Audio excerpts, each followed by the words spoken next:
আসসালামু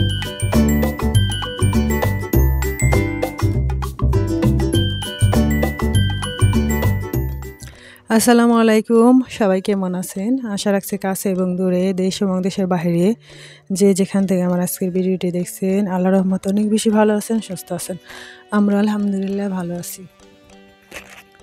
আজকে ভিডিওটি শুরু করলাম, পরীক্ষা ছিল শেষ, এরপরে কাপড় গুছিয়ে রাখলাম রাতেই, সকালে বের হয়ে যাব। কারণ সকালে যখন বের হবো আমি ভোরবেলায় চলে আসি, কারণ কিছু খাই না, শুধু এক গ্লাস পানি খেয়ে আসি। সেই জন্য সকাল ভোরে চলে আসি। ৬টা বাজে বের হলে আমি প্রায় ১.৫ ঘন্টার মধ্যে বাসায় চলে আসি, কারণ আমাদের ঢাকার বাসা থেকে গ্রামের বাসাটা বেশি একটা দূরে না, কাছেই। যাই হোক, রেডি হয়ে চলে আসলাম। সকালের কোনো কিছু আপনাদের সাথে শেয়ার করলাম না। এই তো অনেক দূর চলে আসছি, পরে একটু ভিডিও করছি, আগে করি নাই। আমি আমার ছেলে আর আমার বড় আপার ছোট ছেলেকে নিয়ে আসছি। এই পর্যন্ত যারা আমার ভিডিওটি ধৈর্য সহকারে দেখতেছেন, প্লিজ একটা লাইক দিয়ে ভিডিওটি শুরু করবেন। আর যারা আজকে নতুন আমার ভিডিওটি দেখতেছেন, প্লিজ সাবস্ক্রাইব করে আমার পাশেই থেকে যাবেন। আর যারা সাবস্ক্রাইব করে আমার পাশে আছেন তাদেরকে জানাই অসংখ্য ধন্যবাদ। এভাবে আমার পাশে থাকবেন, আমাকে সাপোর্ট করবেন। আর এটা হলো তারপরের দিন সকালবেলা ভাবি বললো যে আপা মুরগিতে মনে হয় ডিম পারছে। পরে আমি আর আমার ভাইস্তা দিয়ে নিয়ে আসলাম ডিমটা। আর এই তো আমার মার কুকুরটা শুয়ে আছে, ও যে মার বিড়ালটা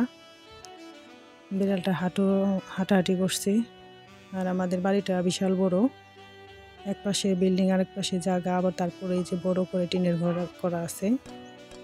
এইসব ঘরে আর কি ধানের দিনে ধান রাখে, তারপরে ধানকে চাল বানিয়ে তারপরে ড্রামে রেখে দেয়।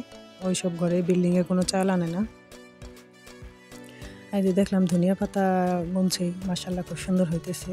এই যে আরও হয়েছিল নাকি, আমার চাচাতো বোনের বিয়ে হয়েছে, তখন এখানে স্টেজ করছিল, সেজন্য কিছুটা নষ্ট হয়ে গেছে। বিয়েতে আমাকে দাওয়াত করছিল, কারণ আমার ছেলের পরীক্ষা ছিল, আমরা আসতে পারি নাই। এতে পাশটা এইভাবে পড়ে থাকে, তো টিনের ঘর। এখানে কিছু লাগিয়েছি, যে কলা গাছ, মাঝে মাঝে কলা খাওয়া যায়। আর এই তো আমাদের বিল্ডিংটা, নিচতলা আমার ছোটো ভাই থাকে, আর উপরে আমার বড় ভাই থাকে। আর ওই যে বাইরে গোসলখানা, ছাপড়া বিল্ডিং আছে, ওখানেও রান্না করে, কিন্তু গরমের জন্য রান্না করতে পারে না। পাশে আরেকটা রান্নাঘর আনিয়ে নিচ্ছে, ওখানে রান্না করে।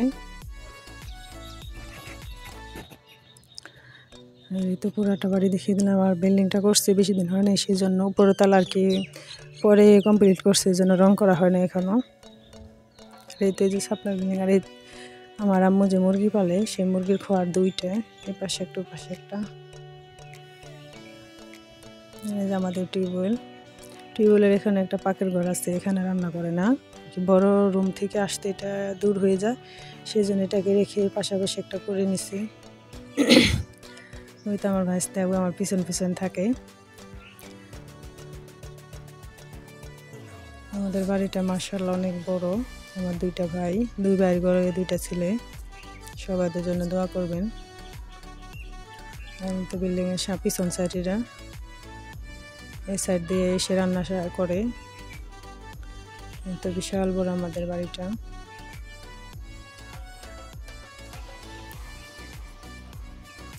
আমি বাবার বাড়িতে বেশ কয়েকদিন থাকবো, কারণ আমার বাবার বাড়িটা শ্বশুর বাড়ির পাশাপাশি। এখান থেকে আমি প্রতিদিন আমার শ্বশুর বাড়িতে গিয়ে দেখে আসবো, ঘর টর ঝাড় মোছা করে আসবো, সেটা আপনাদের সাথে শেয়ার করবো যতটা পারি। আর এই মুরগিটা নাকি খায়, আটা খায়, সেজন্য ভাবি বললে একটু খাওয়ান, আমি খাওয়াই দিলাম, ও খেলো। এখন চলে ওই ডিমটা পারছে। এটা তো আমাদের বিল্ডিংয়ের 3 তলার ছাদে থেকে এটা করছে। ভিডিওটা আমার ছেলে, তাই আপনাদের সাথে একটু শেয়ার করলাম।